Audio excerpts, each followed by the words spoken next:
فاصلوں کو تکلف ہے ہم سے اگر مجھے رہزنوں سے غرض نہیں، تیری رہبری کا سوال ہے۔ اور بھائی غور فرمائے، حضرت سعید بن عامر کو گورنر بنا دیا، سیدھے سادے درویش سے آدمی تھے۔ کچھ مہینوں کے بعد حضرت عمر خود ان کے صوبے میں پہنچے، جامع مسجد میں سب لوگوں کو جمع کیا۔ جب سب لوگ جامع مسجد میں جمع ہوئے تو حضرت عمر فاروق نے فرمایا اپنے گورنر کے بارے میں بتاؤ کیسا ہے۔ یہ ہے جمہوریت۔ ادھر دیکھیں جی، میری بات پہ توجہ کریں، یہ جمہوریت ہے۔ گورنر سامنے کھڑے، فرمایا بتاؤ گورنر کیسا ہے، اور جملوں کی اوٹ میں چھپ کے اپنے آپ کو مطمئن کرنا۔ اب ذرا عمل کی دروازے کی طرف بھی اپنے قدم بڑھائیں اور کچھ کام ایسے بھی کریں جو ہمارا اور ہمارے رب کا راز ہو، اور صبح قیامت وہ ہمارا خزانہ ہمارے کام آئے۔ ہمیشہ مدحت خیر الانام میں گزرے، دعا ہے یہ عمر درود و سلام میں گزرے۔ سادات کرام کو اللہ یہ عزت دیتا ہے کہ پیدائشی طور پر بھی ان لوگوں کے پاس سند ہوتی ہے کہ ان کی عزت کرنا امت پہ ضروری ہے۔ تیری نسل پاک میں ہے بچہ بچہ نور کا، تو ہے نے نور تیرا سب گھرانہ نور کا، یہ ان کو فضیلت ہوتی ہے۔ بابا صاحب فرماتے ہیں میرے پاس فضیلت تھی، عظمت تھی، میں سید زادہ تھا اور گیلانی سید غوث اعظم کی اولاد، لیکن آپ فرماتے ہیں مجھے پتا تھا کہ اندر سے میں خالی ہوں۔ ہمارے زمانے میں کچھ برادریاں ایسی ہیں جن کو ہم لوگوں نے بڑا بنا دیا ہے، وہ بڑے بن گئے ہیں، نیچے اترنے کو تیار نہیں۔ اور میں اکثر کہا کرتا ہوں کہ یہ زیادتی دونوں طرف سے ہوتی ہے۔ اصل مجرم وہ نہیں جو اپنے آپ کو بڑا جانتا ہے، اصل مجرم وہ ہے جو اپنے آپ کو چھوٹا سمجھتا ہے، وہ اصل مجرم۔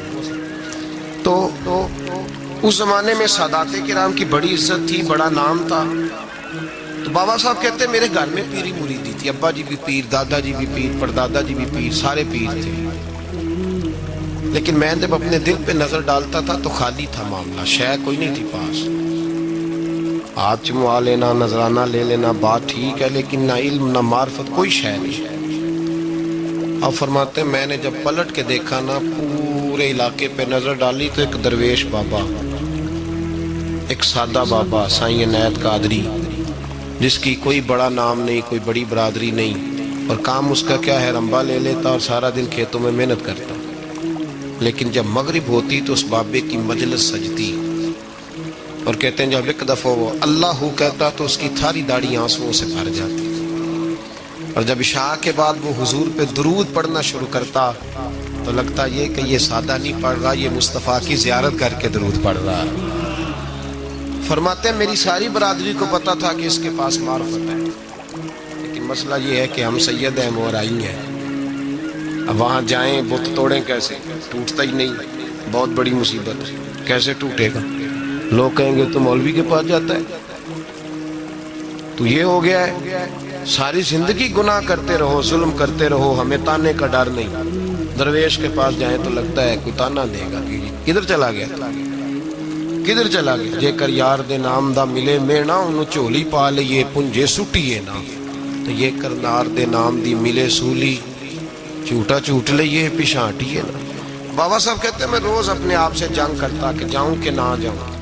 2 4 5 لوگوں سے میں نے مشورہ کیا تو کہنے لگے تو سیدوں کو بدنام کرے گا، اب تو سادات کو بدنام کرے گا کہ سید ہو کے کسی کے دروازے پہ جاتا ہے۔ بابا صاحب کہتے ہیں ایک دن لڑتے لڑتے میں تھک ہی گیا، میں چلا ہی گیا، میں نے کہا نہیں، اندر کا بت توڑوں گا تو بات بنے۔ کہتے قصور کا میں رہنے والا تھا، اور مجھے سمجھانے کے لیے اچ شریف سے جہاں کہ آپ رہنے والے تھے، جو پچھلا علاقہ تھا، وہاں سے بڑے بزرگ بلائے گئے کہ بلے شاہ کو سمجھاؤ۔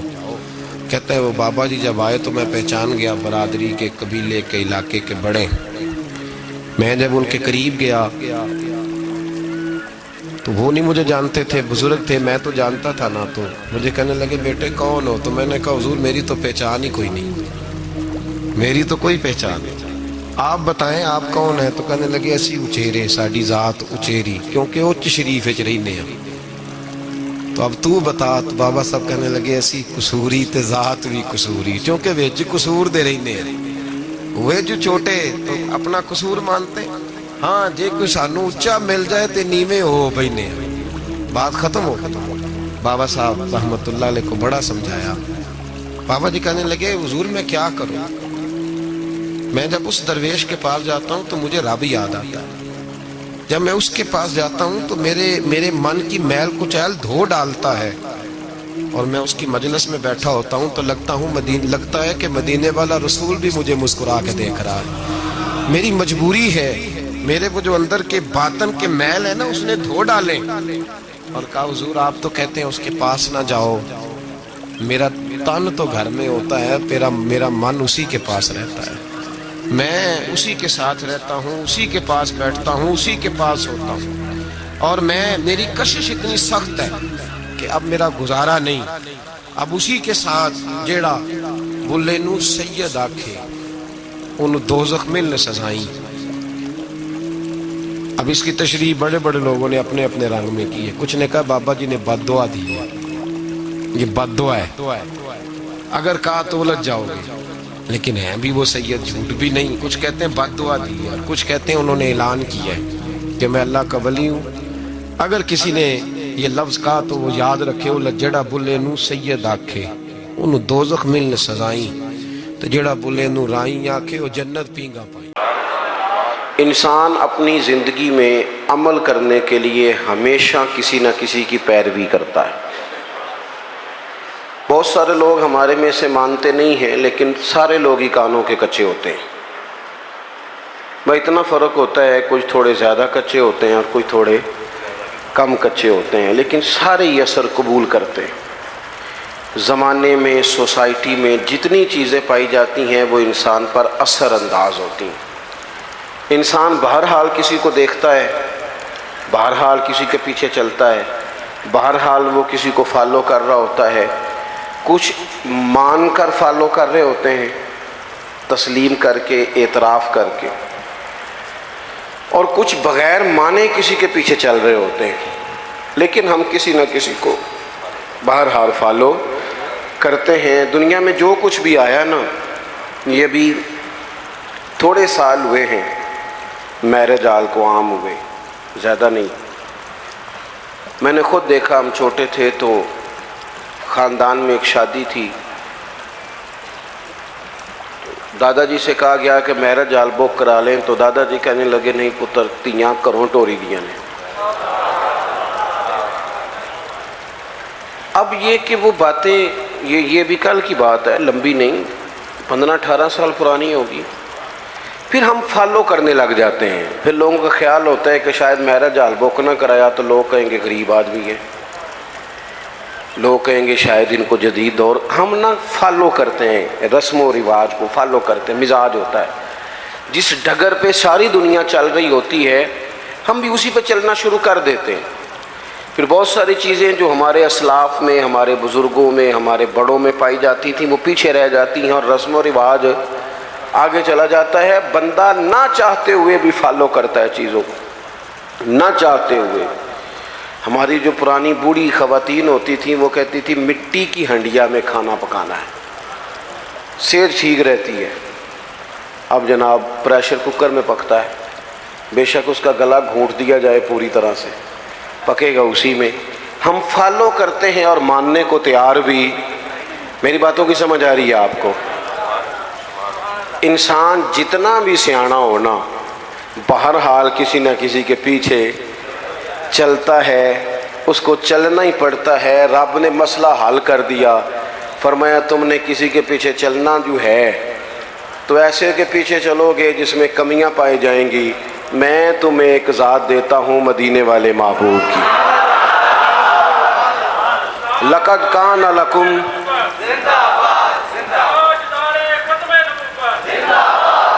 لقد کان لکم فی رسول اللہ اسوۃ حسنہ. فرمایا تمہارے لیے نبی پاک علیہ السلام کی زندگی میں بہترین نمونہ ہے. سونی بات ہے، حضور کا طرز زندگی اختیار کرو، نبی پاک کے طریقوں پہ چلو. حضور سید عالم صلی اللہ علیہ وسلم نے جو تمہیں دیا ہے وہ لو. حضور کے رستوں کے مسافر بنو، نبی پاک کی سنت کو، شریعت کو، حضور کے طریقہ کار کو اختیار کرو، اپناؤ. ہم اگر نبی کریم علیہ السلام کی تعلیمات کو پہلے تو محبت سے سمجھیں، پڑھیں، غور کریں، سنیں، یہ جو ہمارے جتنے کام ہیں نا یہ سارے ہو گئے رٹے رٹائے، رٹے رٹائے۔ یعنی میری ذاتی رائے یہ ہے کہ اگر ایک محفل صرف اس لیے رکھ لی جائے کہ پردے میں خواتین بیٹھیں گی، سامنے مرد بیٹھیں گے، اور صرف میاں بیوی کے حقوق جو کتاب و سنت میں آئے ہیں وہ بیان کیے جائیں، ہو سکتا ہے اس پہ واہ واہ کم ہو، نعرے تھوڑے لگیں، ویلاں بھی تھوڑیاں ہوں، داد بھی کم ہو، امداد بھی کم ہو سکتا ہے یہ ساری دیہڑی دپے والے معاملات کمزور ہوں، لیکن جو روزانہ سینکڑوں کی تعداد میں طلاقیں ہوتی ہیں میرا خیال ہے وہ کم ہو جائیں گی۔ رسول پاک علیہ السلام نے جو خامند کو حقوق بتائے ہیں نا بیوی کے، اور جو بیوی کو حقوق بتائے ہیں خامند کے، وہ احساس والے ہیں، احساس والے، درد والے، درد والے۔ نبی پاک علیہ السلام نے خاتون سے کہا یاد رکھنا یہ اتنا احساس والا رشتہ ہے جو تمہارے شوہر کے ساتھ ہے، اتنا احساس والا۔ یہ نہیں فرمایا کہ خدا کے علاوہ کسی کو سجدہ جائز ہوتا تو میں اپنے آپ کو کراتا، یہ نہیں فرمایا، اس بات کی نزاکت کو سمجھیں۔ فرمایا رب کے علاوہ کسی کو سجدہ جائز ہوتا تو میں بیوی سے کہتا شوہر کو کرے۔ کس حد تک محبوب نے اس نزاکت کو، اور مرد کے لیے بھی اسی طرح بیان کیا، مرد کے لیے بار بڑے اچھے، بڑے جناب بہترین، بڑے چوج صاحب، بڑے صاحب، بڑے علامہ، بڑے مفتی، بڑے فلان، اور گھر میں موڈ ہی نہیں سیدھا کرتے۔ صبح سے بیٹھی ہے بیچاری، اس نے کوئی بات کرنی ہے تیرے ساتھ، اور یہ گھر کی ساری ٹینشنیں لے کے گھر آ گیا، کہتا میں ایڈا تھکے آیا، تو مینوں گل سنا رہی ہے، تو کس کو سنائے، کس سے بات کرے؟ نبی کریم کا اسوہ حسنہ دیکھیں تو حضور احساس کرتے ساتھ والوں کا۔ ہماری زندگی ہماری ذات سے شروع ہوتی ہے، مینوں روٹی پوچھی جے کہ نہیں، میرے کپڑے استری ہوئے نے کہ نہیں، مینوں پروٹوکول وہ تو کسی اور کی بھی سوچنا، تیرے سب خوشیاں تیرے ساتھ ہی وابستہ ہیں۔ خدا مجھے ایسی خدائی نہ دے کہ اپنے سوا کچھ دکھائی نہ دے۔ حضور کا اسوہ حسنہ کیا ہے؟ لو حدیث پاک سنو، آپ خوش ہو جائیں گے۔ حضور ایک دن گھر میں بیٹھے بیٹھے مسکرائے اور فرمایا عائشہ جب تم مجھ سے راضی ہوتی ہو پھر بھی مجھے پتہ چل جاتا ہے، اور جب تمہارے دل میں کوئی بات ہوتی ہے مجھے پھر بھی پتہ چل جاتا ہے۔ حضرت عائشہ بڑے تجسس سے عرض کرنے لگیں یا رسول اللہ صلی اللہ علیہ وسلم میں اور آپ سے ناراض؟ حضور نے فرمایا بتاؤں پھر؟ یا رسول اللہ فرمائیے۔ تو محبوب فرمانے لگے تم کبھی کبھی قسم اٹھاتی ہو؟ حضور اٹھاتی ہوں۔ فرمایا جب ہوتی ہو نا راضی تو کہتی ہو مجھے محمد مصطفیٰ کے رب کی قسم، اور جب ناراض ہوتی ہو نا دل میں کوئی بات ہوتی ہے تو پھر کہتی ہو مجھے حضرت ابراہیم خلیل کے رب کی قسم۔ پھر تم حضرت ابراہیم کا نام لیتی ہو، قربان جائیں۔ کیا ادا ہے مدینے والے محبوب، کیا شگفتہ انداز ہے کہ جملوں کا احساس کرنا کہ ساتھ والا سوچتا کیا ہے، اس کی کیفیت کیا ہے، وہ کہاں کھڑا ہو گیا ہے، اس بیچارے کے جذبات کیا ہیں۔ حضرت عائشہ صدیقہ تو رو ہی پڑی، عرض کرنے لگی قربان جاؤں کریم محبوب یہاں تک خیال رکھتے ہو؟ کوئی ضروری ہے کہ کوئی رو کے دکھڑا سنائے تو سننا ہے؟ اس کے لفظوں سے غور کرو، اس کے جملوں پر غور کرو، اس کی باتیں دیکھو، اس کی گفتگو کہاں ہے اور وہ کہاں پہنچ گیا ہے بیچارہ، اس درد کو محسوس کرو۔ حضور فرمانے لگے ہاں مجھے پتہ چل جاتا ہے۔ تو سیدہ عائشہ عرض کرنے لگی یا رسول اللہ پھر قسم ہے مجھے اس رب کی، اس نے آپ کو رسول بنایا ہے، میں نام ہی چھوڑتی ہوں پر میرے دل میں ہمیشہ مدینے والے رسول موجود رہتے ہیں۔ تھوڑا سا نا حضور کا اسوہ حسنہ ہمیں زیادہ مشکل بار نہیں ہے، گھروں میں ہے، زیادہ مشکل بار نہیں، زیادہ مشکل گھر میں۔ آپ سنیں جی اللہ خوش رکھے، ہوں میں جانا تو میرا کام جانے، اللہ آپ کو خوش رکھے۔ تھوڑا ڈاڈا ہوں، آپ میری بات پر توجہ کریں۔ عزیز دوست ہوتا یہ ہے، بس صرف اس معاملے ڈاڈا ہوں، باقی اللہ معاف فرمائے، باقی کام سادہ ہی ہے۔ آپ پریشان ہو گئے ہیں، بلکہ زیادہ پریشان ہو گیا بعض دوست، پتہ نہیں کیوں ڈاٹے ہیں، بڑے سادے ہیں جی، اللہ تعالیٰ ہم سے درگزر کرے، بس قبول کرے۔ آپ غور کریں گے کیا کہہ رہا ہوں۔ دیکھو ہمیں نا زیادہ مسائل گھر کے اندر ہیں، باہر نہیں۔ کچھ بندے ایسے ہوتے ہیں جو زیادہ وزادار ہوتے ہیں، پردہ رکھتے ہیں، پسند نہیں کرتے، ورنہ گھروں کے اندر کی پریشانیاں بندے کو باہر بھی کمزور کر دیتی ہیں۔ یہ جو باہر بندے بڑے تلخ ہوتے ہیں نا، موٹر سائیکلوں کی ٹکر ہوتی ہے، یہ بیچارے گھر میں پریشان ہوتے ہیں۔ جانے کس عمر میں جائے گی یہ عادت میری، روٹھنا اس سے تو اوروں سے الجھتے پھرنا۔ کئی دفعہ انسان اپنی گھریلو مشکلات سے پریشان ہوتا ہے۔ رسول پاک نے نا ہمیں جو چیز بڑی کمال کر کے عطا کی ہے، حضور نے ہمیں گھر بھی بنا کے دکھایا ہے۔ حضور نے احساس کیا، او یارو دیکھو چاروں بیٹیاں میرے نبی پاک کی، یہ جی علامہ صاحب ہیں، اچھا جناب، یہ چودھری صاحب ہیں، واہ جی واہ، یہ جج صاحب ہیں، یہ فلاں صاحب ہیں۔ انہوں نے کبھی بچے کو ہاتھ نہیں لگایا۔ بچہ کس کا ہے؟ جب ان کا بچہ ہے تو کوئی عرض نہیں کندھے پہ اٹھانے پہ، کوئی منع نہیں۔ اگر نبی کریم سے زیادہ تو اعزاز نہیں نا کسی کا۔ تو آپ صحیح بخاری پڑھیں، حضور کی جو سب سے بڑی نواسی ہیں حضرت زینب کی بیٹی جناب امامہ بنت زینب، بڑی نواسی، بخاری میں موجود ہے۔ حضور نماز پڑھنے آتے تھے تو نواسی کو ساتھ اٹھایا ہوتا تھا۔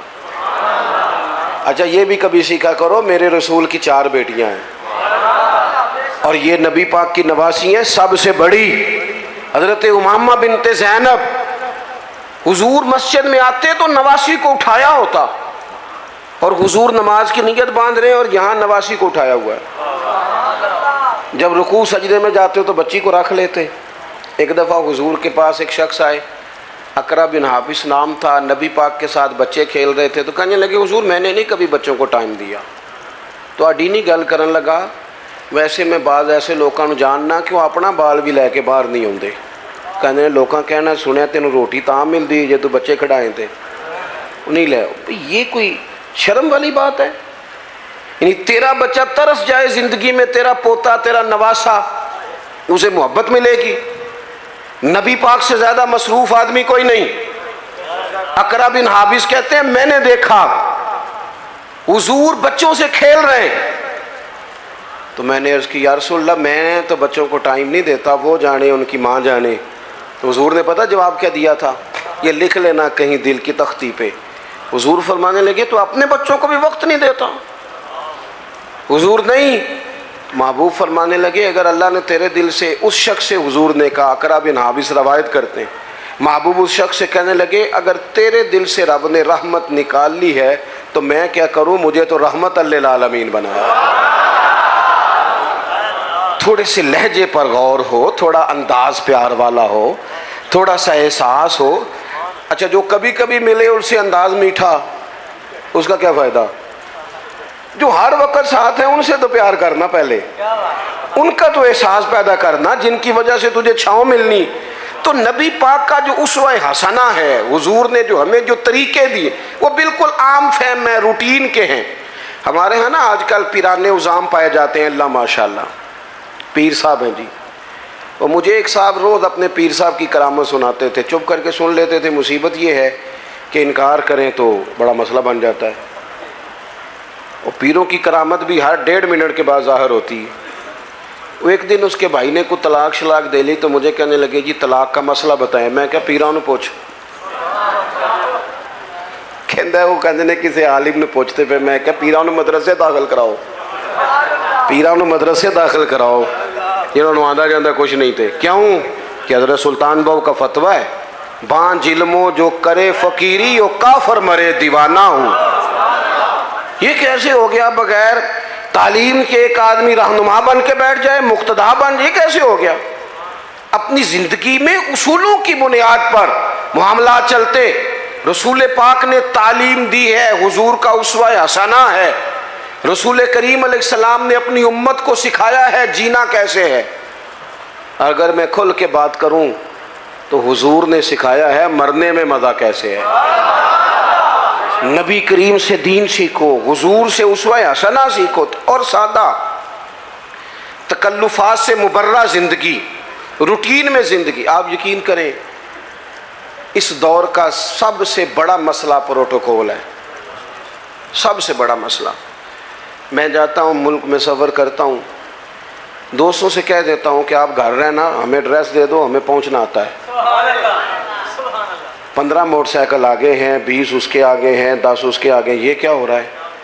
یہ وزیر روڈ تے چڑھ جائے تاں بھی نہیں تھا ملتی، تو یہ پیر چڑھ جائے تاں بھی نہیں تھا ملتی. بھئی فقیروں کا ان چیزوں سے کیا تعلق؟ درویشی کا کوئی تعلق ہے اس آنے جانے سے، اس پروٹوکول سے، ان چکروں سے؟ اسی کسی دے کچھ بھی نہ لگ دے، نہ کوئی ساڈا دردی. اور درویش جو ہوتے ہیں نا، درویش رب کے، حضرت بابا بلے شاہ صاحب قصور میں اعتکاف نہیں کرتے تھے. کہتے تھے بندے ہاتھ بڑے چومتے ہیں، سب کو پتہ ہے سید ہوں، غوث پاک کی اولاد ہوں. دور نکل جاتے تھے جہاں جاننے والا کوئی نہ ہو، تاکہ بندہ تسلی سے اللہ اللہ کر لے. اور کہتے تھے اٹھ بلیا، اٹھ بلیا، چل اوتھے وسیے جتھے وس دے نہیں سارے انے. اٹھ نہ بلیا، چل اوتھے وسیے جتھے وس دے سارے انے. نہ کو تیری ذات پچھانے، نہ کوئی تینوں منے. اپنی زندگی حضور نے جو دیکھے نا، ایک صحابی حضرت ابو شعیب رضی اللہ تعالیٰ عنہ، حضور کا چہرہ دیکھا تو محسوس ہوا کہ محبوب نے کئی دنوں سے کھانا نہیں کھایا. میٹھا کھانا بھی سنت ہے، پر فاقہ کرنا بھی سنت ہے. جی یہ بھی سنت ہے حضور کی. اور نبی پاک فقیری پر مجبور نہیں. حضور تو کائنات کے خزانوں کے مالک ہیں، لیکن اللہ سے مانگ کے لیا فقر میرے نبی پاک. کہا ہے اللہ ایک وقت روٹی دے، ایک وقت فاقہ دے. یہ سادگی، یہ عاجزی، یہ حضور کی پسند ہے. اللہ کرے آپ کو سمجھ آئے. ایک ہوتا ہے فقیری میں فقیری کرنا، وہ آسان ہے. ایک ہوتا ہے بادشاہی میں فقیری کرنا. یہ جو مدینے والے رسول نے کی ہے، یہ بادشاہی میں فقیری کی ہے. بادشاہی میں فقیری. سادہ طرز زندگی، لوگ آپ سے مل سکیں، پیار کر سکیں، بات کر سکیں، گفتگو ہو سکے، آپ تک رسائی آسان ہو، آپ کا لہجہ سادہ ہو، آپ کہیں جائیں تو لوگ تکلیف میں نہ آ جائیں، آپ کے 100 قسم کے ناز نخرے نہ ہو. زندگی حضور فرماتے ہیں ملت کے جوانوں سنو، یہ شوق چھوڑ دو. کئی دفعہ نا زیادہ دوڑ لگ جاتی ہے تو پیسہ مل جاتا ہے، رشتے پیچھے رہ جاتے ہیں. اس طرح ہوتا ہے کہ وہ ہم دیکھ دیکھ کے نا لوگوں کے مال و دولت کو تو اپنا اس طرح کا مزاج بنا لیتے ہیں کہ وہ ہر چیز دولت کے ترازو میں تلنے لگتی ہے. انسان کمزور پڑ جاتا ہے، مادیت کے رشتے غالب آتے ہیں، روحانیت پیچھے رہ جاتی. اللہ کے محبوب علیہ السلام نے فرمایا کہ میرے پاس جبریل امین حاضر ہوئے تھے اور مجھے اختیار دیا گیا، میں چاہوں تو نبی اور بادشاہ بن جاؤں. حضرت یوسف علیہ السلام نبی بھی ہیں، بادشاہ بھی ہیں. جناب سلیمان علیہ السلام نبی بھی ہیں، بادشاہ بھی ہیں. مجھے اختیار دیا گیا، میں چاہوں تو نبی اور بادشاہ بن جاؤں، اور چاہوں تو اللہ کا بندہ اور نبی بن جاؤں. حضور فرماتے ہیں میں نے بادشاہی قبول نہیں کی، رب کی بندگی قبول کی. بندگی، بندگی، عبدہ و رسولہ، بندگی قبول کی ہے.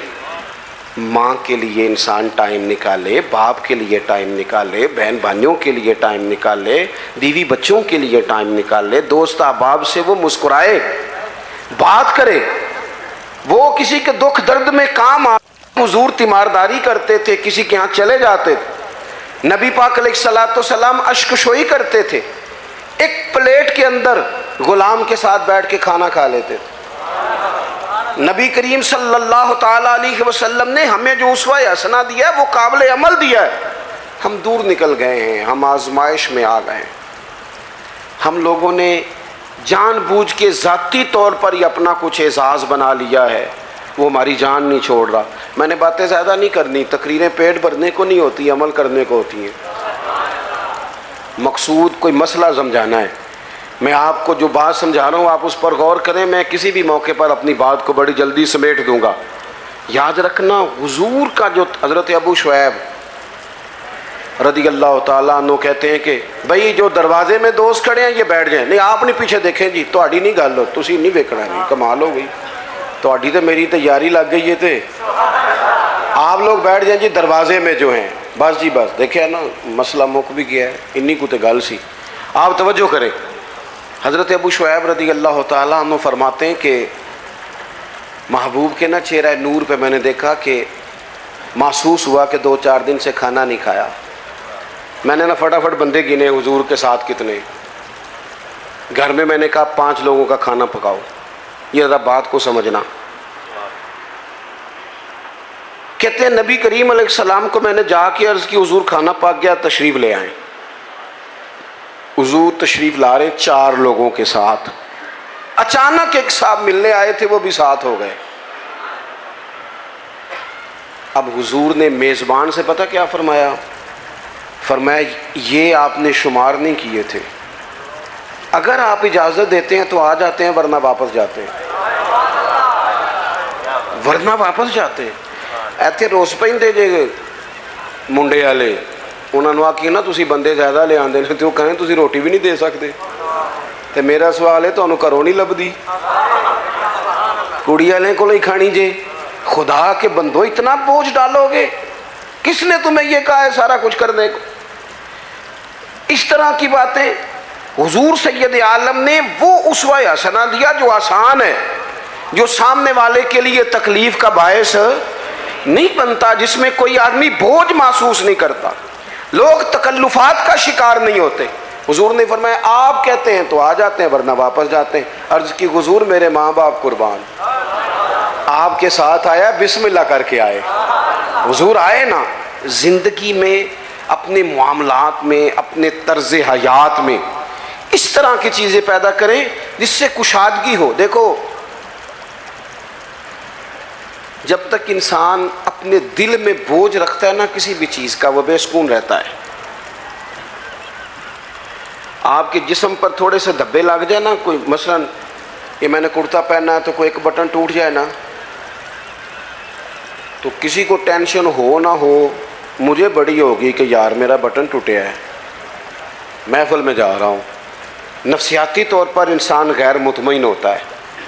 وزادار آدمی, بڑا گھر ہے, اللہ نے گنجائش دی ہے, بڑے سارے لوگ آ سکتے ہیں, پیسے بھی ہیں, روٹی بھی پکا سکتا ہے, کھلا بھی سکتا ہے, سب کچھ ٹھیک ہے. لیکن اگر کوئی بندہ بالکل دروازے پہ آ کے کہنا میں آ گیا ہوں, تو وہ اتنا وزادار بندہ بھی, ڈیرے دار بھی برا محسوس کرتا ہے. کہتا ہے پہلے بتانا چاہیے تھا. کیوں؟ کہتا ہے یار اسی ذرا صفائی تے کر لیں دے, کپڑے تو بدل لیتے. کیونکہ انسان تھوڑا سا نا ذرا سا بھی داغ دھبا گھر میں کپڑوں پہ ہو تو بوجھ محسوس کرتا ہے. یہ جو لوگ کہتے ہیں نا یہ سارا کچھ ہے, ٹینشن نہیں جاتی. میرا جواب یہ ہے کہ دل چیک کریں اوپر کوئی دھبا تو نہیں. اگر حسد کا دھبا ہو, ادھر دیکھو, اگر حسد کا دھبا ہو, بغض کا دھبا ہو, عداوت کا دھبا ہو, تکبر کا مسئلہ ہو کہ میں کوئی شے ہاں, پھر بندہ سارا دن حساب لاندا جے کہ مینوں فلانے نے سلام نہیں کیتا. یہ مفت کی بے چینی ہے جو سکون لینے نہیں دیتی. اگر اندر کوئی مسئلہ بن جائے نا اس طرح کا, ماں ہا کا فی صدرک, حضور نے فرمایا تیرے سینے میں کھٹکتے ہیں تیرے عیب, وہ تجھے بے چین کر دیتے ہیں, بے سکون ہو جاتا ہے بندہ. اگر زندگی ہو سادی, زندگی ہو سادی, او کاکا تو مینوں سلام نہیں کیتا, تے میں کہ کوئی عرض نہیں تسی کر لو. میری بات کی سمجھ آ رہی ہے بھئی؟ آپ کر لیں سلام, سلام جو پہلے لے اسے ثواب زیادہ ہوتا ہے. اس مشکل میں پڑھنے کی ضرورت کیا ہے؟ میرے بہت سارے پیار کرنے والے دوست ہیں, دور دراز سے آ جاتے ہیں اور بڑی محبت کرتے ہیں, لوگ پیار کرتے ہیں. بعض لوگوں کا خیال ہوتا ہے کہ پیر صاحب کے صرف ہاتھ چومنا ہی ادب کا تقاضا ہے. تو میں کہتا ہوں ادب کا تعلق دل سے ہے, ہاتھ چومنے سے نہیں. اور میں یہ کہتا ہوں کہ عقیدتیں چہروں سے نظر آتی ہیں کہ کتنی کو ہیں, ان کو لفظوں میں قید نہیں کرنا چاہیے, محبتوں کو جملوں کا قیدی نہیں بنانا چاہیے.